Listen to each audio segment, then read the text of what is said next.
சிங்கையின் ஒரே தமிழ் நாளிதழான தமிழ் முரசின் 75ஆம் ஆண்டு கொண்டாட்டம் கடந்த செப்டம்பர் 4ஆம் தேதி சிங்கப்பூர் தேசிய பல்கலைக்கழக கலாச்சார நிலையத்தில் மிகவும் பிரம்மாண்டமான முறையில் நடந்தேறியது.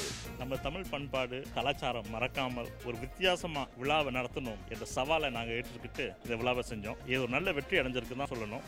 இவ்விழாவில் சிறப்பு விருந்தினராக குடியரசின் அதிபர் திரு SR நாதன் அவர்கள் கலந்து கொண்டு முரசு கொட்டி தமிழ் முரசின் புதிய தோற்றத்தை அறிமுகப்படுத்தினார். தமிழ் செய்தித்தாளியே நிறைய செக்மெண்ட்ஸ் இருக்கு. குட்டி கதைகள், போயம்ஸ், செய்திகள், இதெல்லாம் இளையர்கள் படித்தால் பொது அறிவு மட்டும் இல்ல, அவங்க மொழி வளமும் கூடும். இந்நிகழ்ச்சியில் படைக்கப்பட்ட ஆடல் பாடல் அங்கங்கள் அனைத்தும் பார்ப்பவர் மனதை பரவசப்படுத்தின. முதல் முறையா இந்த மாதிரி ஒரு கலவையை நாங்க கொடுக்கணும்னு எல்லாரும் கலந்து ஆலோசித்து தான் இந்த நிகழ்ச்சியை நாங்க படிச்சிருக்கோம்.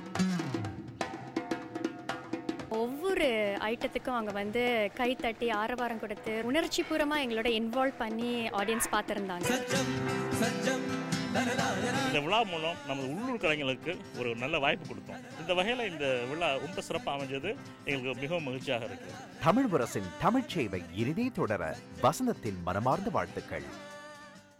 பிரம்மாண்டம், அமர்க்களம்,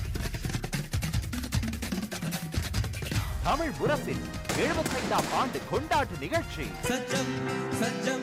200க்கும் மேற்பட்ட கலைஞர்கள் பங்கு பெற்ற மாபெரும் கலை இரவு.